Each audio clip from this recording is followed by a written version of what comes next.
temps quand je passe devant la mine. Je comprends pas pourquoi ils l'ont fermé si tôt, parce qu'ils l'ont ouvert en 1962 et ils l'ont fermé en 1982, un truc comme ça. Peut-être que les mineurs, ils ont protesté parce qu'ils avaient une famille et la mine, c'était leur seul moyen d'être payé et d'avoir l'argent pour nourrir sa famille. La tour du malheur, parce que mon grand-père est mort dedans, à cause d'une bactérie qui était là-bas. Et perso, elle a une tranche de malheur. Alors, à l'origine de ce projet, il y a effectivement l'installation sur un nouveau territoire, c'est-à-dire en Ardèche, et l'envie de travailler en lien avec ce territoire. Après, c'est des rencontres. J'ai rencontré des anciens mineurs qui ont commencé à me raconter cette histoire que j'ai trouvée assez fascinante et qui résonnait, je trouvais, fortement avec des questions d'actualité, même si ça a fermé il y a plus de 30 ans maintenant.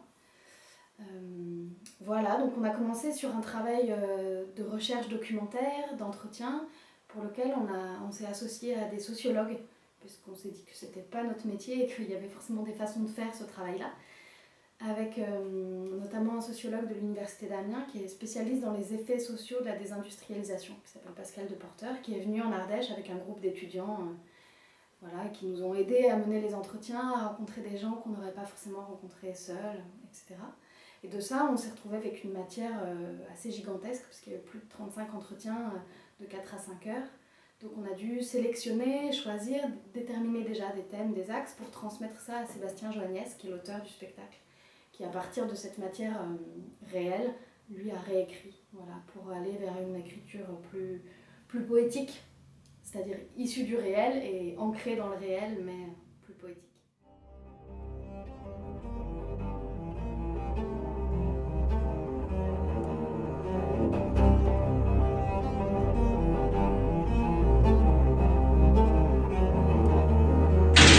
Un choc économique monstrueux à l'arrêt de la mine. Concurrence du pétrole et du gaz naturel. Il n'y a plus rien, il n'y a plus Des veines, d'ambiance. le poids toujours croissant des retraites et des charges Le salariales. métier de mineur est dépassé, c'est dépassé, on n'en parle plus. Le vrai problème, vraie question, c'est celui de la compétitivité. On a fait le choix du seul en scène assez vite, je dirais même en amont de l'écriture du texte, parce qu'on s'est rendu compte dans ce travail de recherche et d'entretien qu'il n'y avait pas une mémoire de cette histoire-là, comme moi j'avais pu l'imaginer à certains moments et comme je pouvais avoir une représentation du métier de mineur et de ce corps de métier, la solidarité, la pénibilité, tout ce qu'on associe voilà, à ces métiers en fait.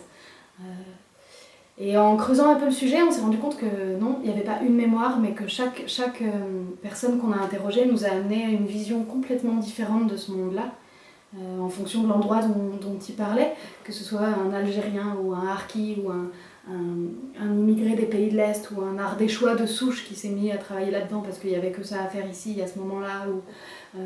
C'était très différent et de même au moment de la fermeture, il y a eu 9 mois de grève et un conflit qui était assez dur. Et ça a été très conflictuel entre eux aussi, entre les grévistes, les non-grévistes, ceux qui ont arrêté en cours de route, la CGT, les rapports de pouvoir. Et voilà. Et en fait, on s'est rendu compte qu'il y avait beaucoup de conflits et que chaque voix qu'on a entendue nous amenait voilà, une autre réalité. Donc on a tranché et on a dit un seul personnage, à l'opposé de ça, et pour faire entendre et résonner cette polyphonie. Et un seul personnage qui questionne aussi l'idée même de la mémoire, puisqu'on a fait le choix de parler à partir d'aujourd'hui. Et le personnage fil conducteur est un fils de mineur. Donc il est l'héritier de cette histoire-là.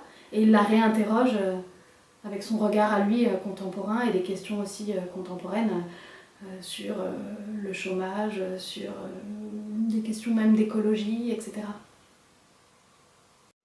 Oui, alors je dis seul en scène, mais en fait il peut être accompagné parfois d'un chœur qu'on recrée à chaque fois dans les endroits où on joue, qui est un chœur d'amateurs donc, et qui représente à la fois les corps en travail, à la fois un chœur de mineurs et à la fois ensuite un chœur d'habitants, justement porteur de toutes ces questions plus actuelles. Un musée Ces enfants qui jouent dans les rues des vieux Corans ne seront plus mineurs à leur tour. pour garder l'histoire de la mine. Il y a eu par exemple 1 million d'emplois industriels qui ont disparu en 10 ans. C'est grave. Je ne peux pas accepter, je ne peux pas payer pour cela. Il s'agit de tuer les restrictions budgétaires, de densifier le travail, de virer le maximum de gens. Le respect de rémunération des dirigeants Tout se passe. L'usine fonctionne 24 heures sur 24, 7 jours sur 7. En fait, le défi pour nous, c'était d'arriver à partir d'une histoire très ponctuelle, c'est 20 ans d'exploitation d'une mine dans un petit village dans le sud de la France, c'était d'arriver à parler de l'histoire de la France et de toute cette époque-là, et parler aussi en contrepoint d'aujourd'hui, de comment ça se passe quand une terre subit ses effets, la désindustrialisation, subit le chômage, les effets des migrations aussi, qui ont été très fortes dans ces années-là, et comment on réapprend à vivre après une histoire comme celle-là. Et c'était du coup de plonger au plus intime des histoires individuelles, des parcours de vie, pour ressentir finalement le souffle d'une époque, de quelque chose de plus large, et qui est encore d'actualité, oui, je pense. Ahmed Arabe, Balthazar Abrines, Jean-Louis Achard, Salem Aïtelal, Jules Albani, André Robert, Maryse Anglade, Mohan Darassi, Pierre Audin, Jean-Jacques Baldiga, Charles Bastide, Hossein Ben Ali, Marcel Bérard, Roger Bérideau, Jacques Bernard, Isabelle Blanc, Dominique Bolos, Alain Bouchon, Pierre Bruat, Jackie Brun, Roger Brunel, Ramon Capdevila, Jacques Castelluccio, Louis Chabanis, Marcel Charrère, Joël Christin, Hubert Coste, Élie Couder, Raymond Daigle, Michel Defarcy, Arthur Degog, Ernestine Delpo, Thierry Deschanel.